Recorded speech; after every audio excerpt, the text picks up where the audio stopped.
Hello, my name is Jordy Izzard. I am Senior Associate Director of Alumni Relations at SAIS, and today's date is January 15th, 2015.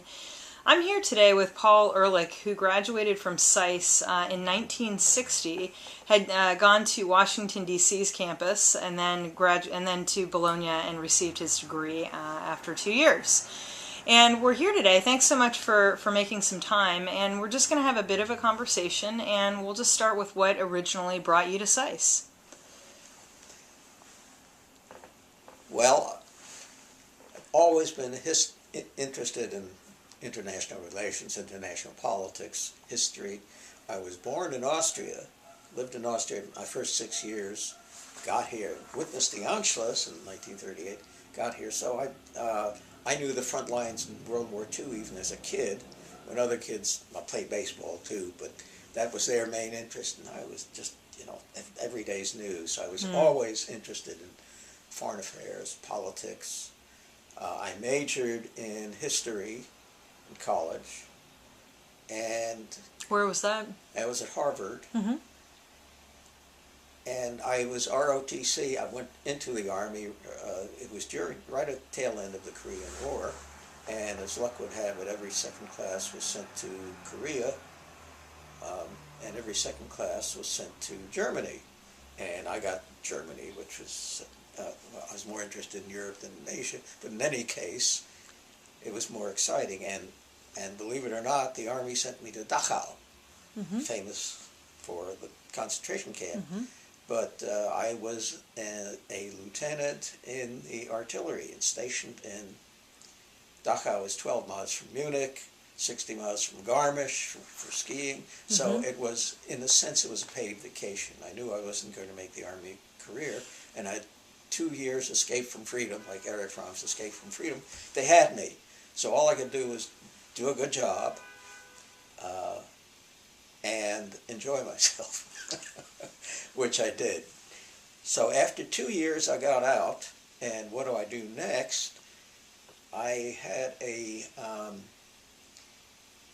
let's see, what did I do? 2 years in the Army, okay. And I had a relative who was high up in the Olivetti Corporation.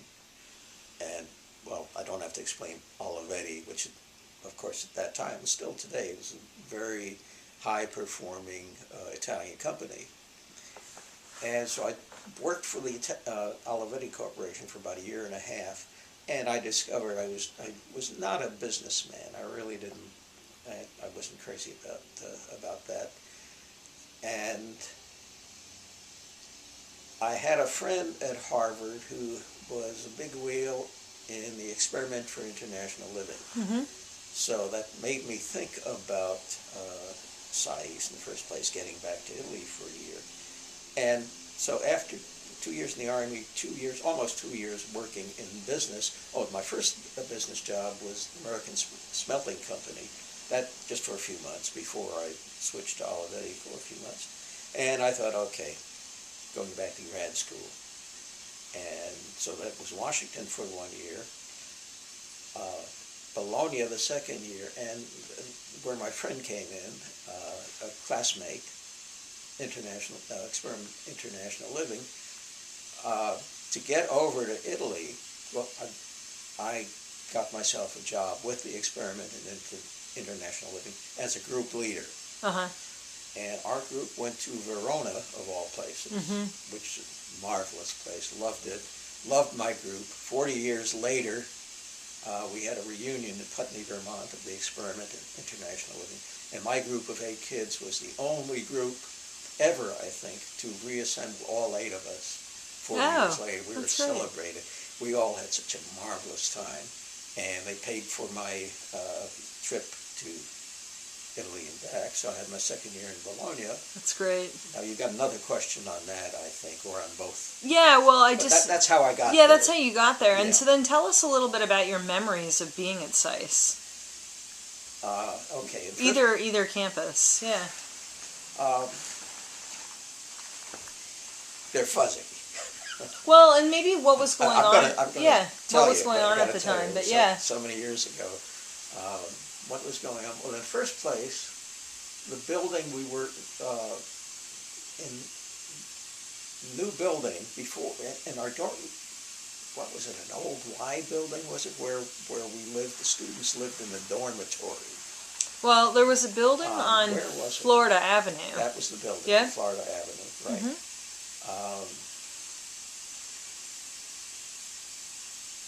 So that, yeah, and school was very close by. Mhm.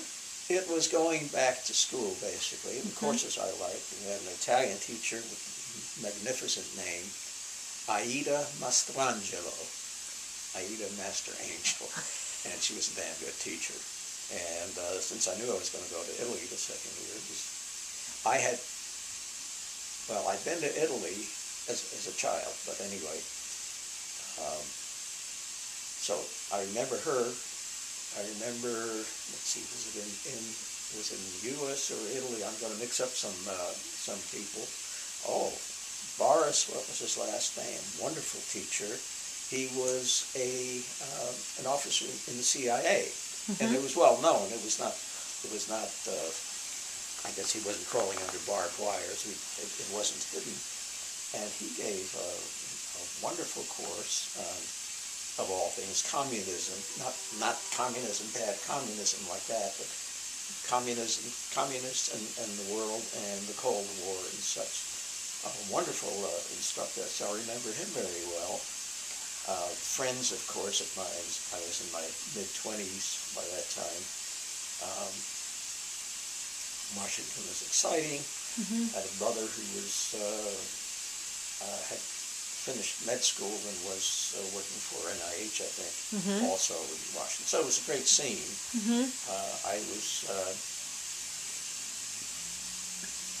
I had worked for a couple of months, well, that was afterwards, I'm mixing up my times. Worked for Senator Harrison Williams for a couple of times before the 1960 election.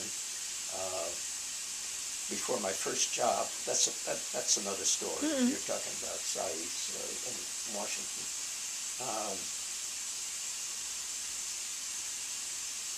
I avoided economics, which is probably not a good idea, but my interests were political, and I was headed for. I thought I would be headed for a career in government, but that's another story. That comes later. That's fine. Memories, good friends. Yeah. Interesting courses. Yeah. What about your career? What about when you graduated from SAIS? How did it start, and then how did it evolve? Okay. Let's see. When I got back to the U.S. after graduating from SAIS in Italy, my first day on the job. It was the election campaign. 1960, I got a job writing position papers, actually one position paper for Bobby Kennedy at that time. And I got back late in the fall, so after that, I was looking for a job. And one of the places I applied was CIA, and I was accepted in CIA, but it was going to be some months away. And in the meantime, my family home, my parents lived in Newark, New Jersey, and I visited them at one point, and I was driving into New York City, and I drove past the Mosque Theater in Newark, New Jersey, which was the home of Channel 13 at that time, and there was miraculously a parking place right in front of it, which never happened. My car pulled itself into that. I went upstairs. Let me tell you stories about these things. I went upstairs to see the news director and said, I want a job. Said, I want a job. I didn't work for Crimson, I didn't work for WHRB in my college years, but I was always, as I say, interested in politics and journalism, of course. I said, I want a job. He said, okay, you got it.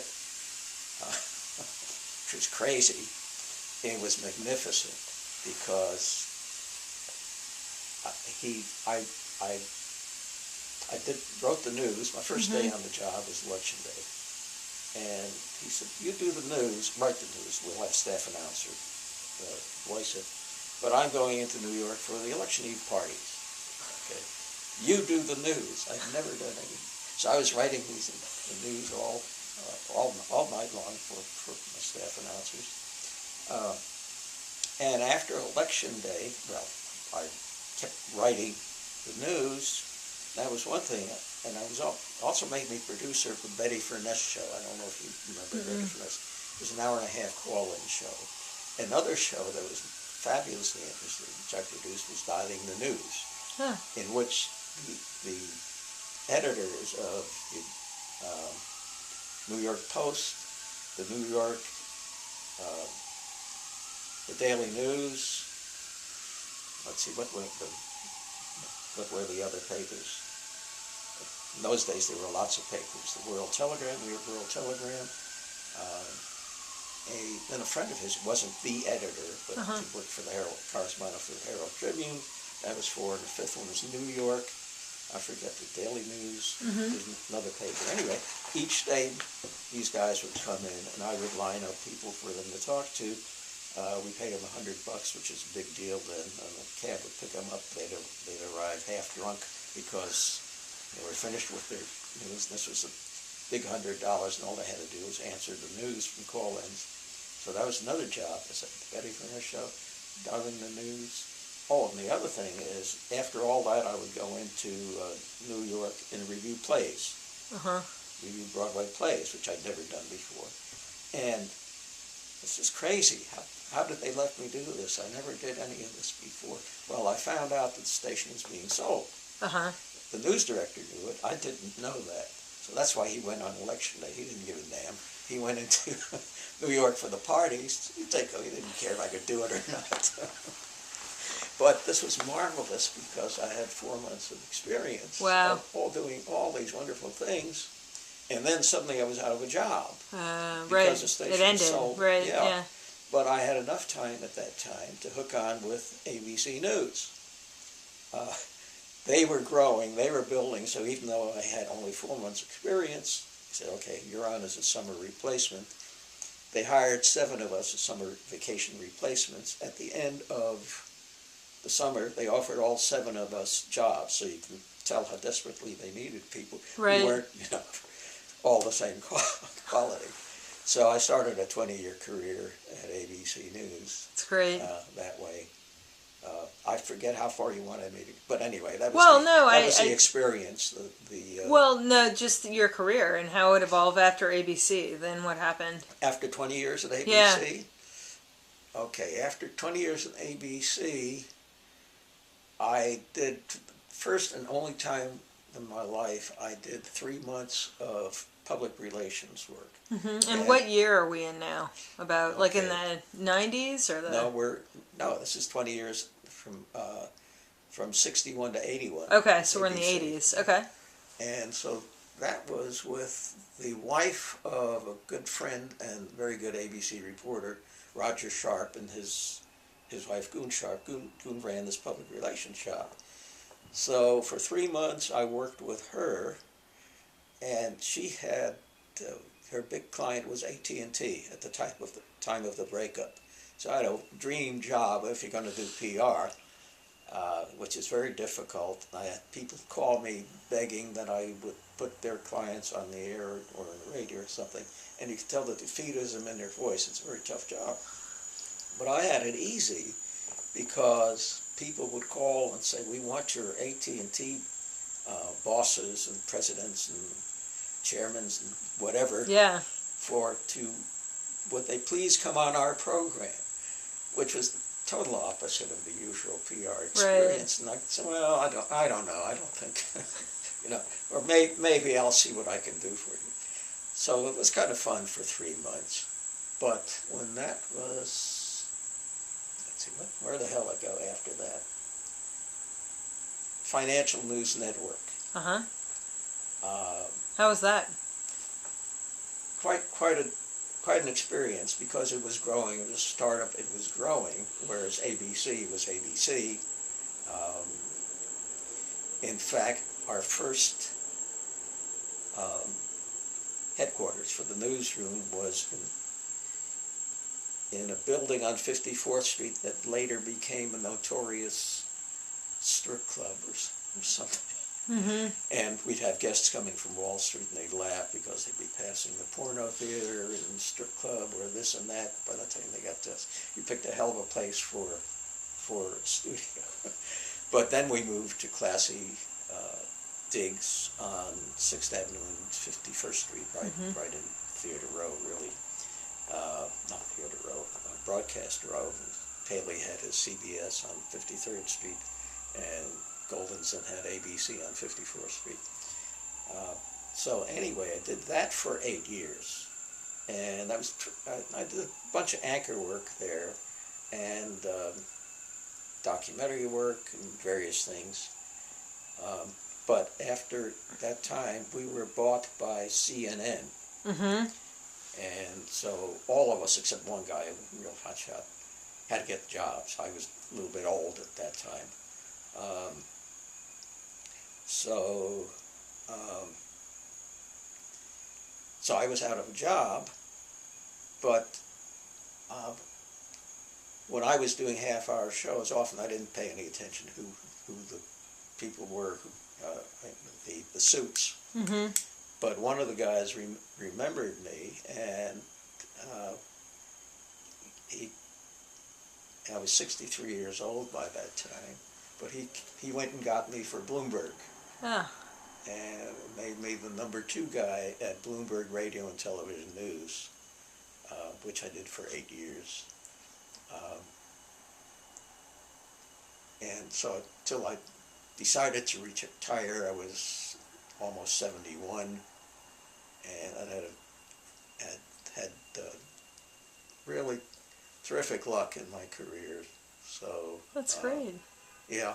And what have you done sort of in your retirement? Are you continuing to stay active?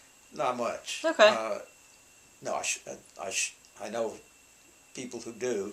In fact, I just had lunch today at a press organization with a friend of mine who's still working, who's a year younger than me, and he's still working for Bloomberg, believe it or not. Oh, wow.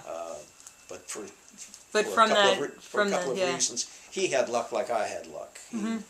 One of the big wigs at Bloomberg is a person he brought in, more or less. Yeah. So he's still in touch there, and he's not working full time, but he's still got his hand in there. Good. But so I retired and did not work. I retired in 2003. So I've been retired for 10 years, skiing, playing tennis. Excellent. Running around town. It's a fact. People say, congratulations, you retired. Where are you going to retire to? I just laugh. You're like, I'm here. New York City. Yeah. So, yeah, that's great. Yeah, and wasting a lot of time. Yeah, and you see mess in my apartment house, and I feel guilty for not doing more, or even volunteer work, which a couple of friends do that without making a big deal out of it, and I haven't done that. It sounds like you're enjoying yourself. I am enjoying myself, yeah, very much.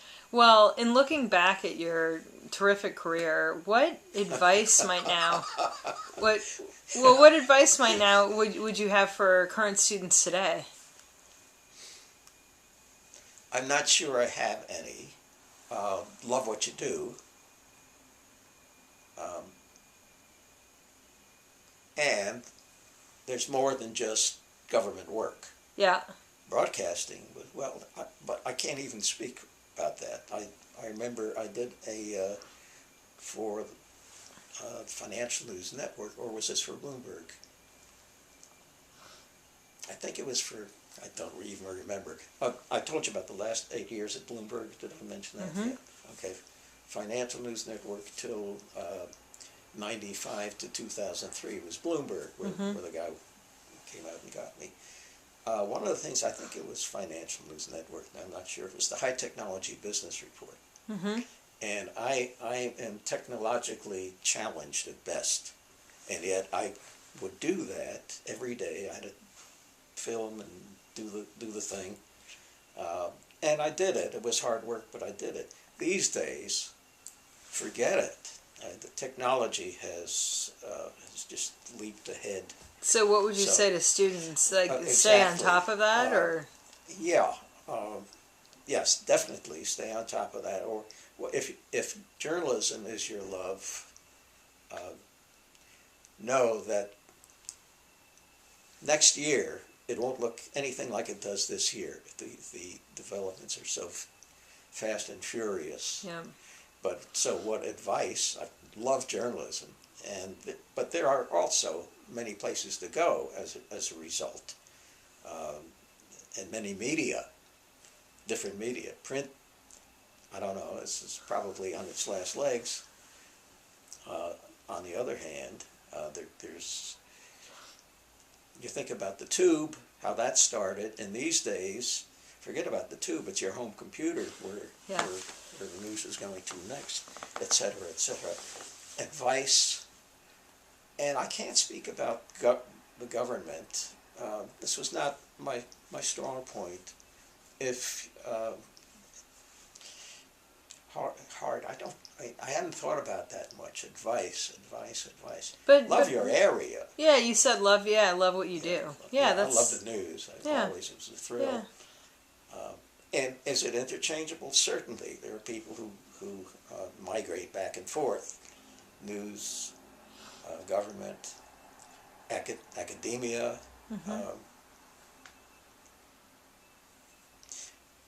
Well, enjoy it. Yeah. I know.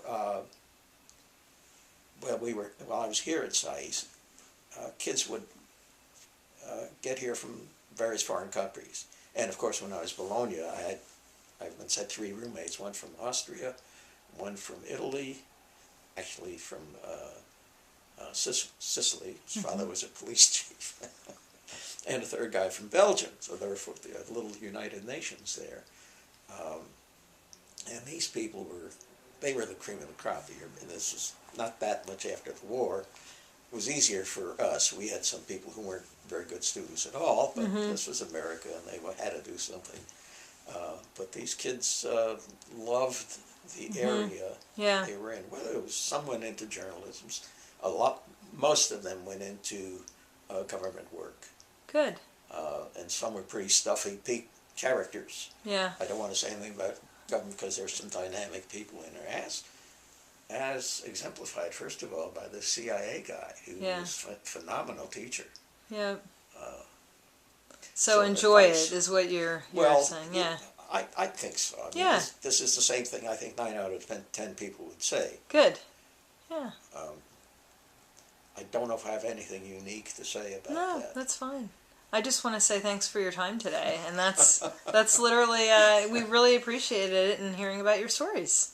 And I hope you have a good one. Thank you. Now, if you have another 20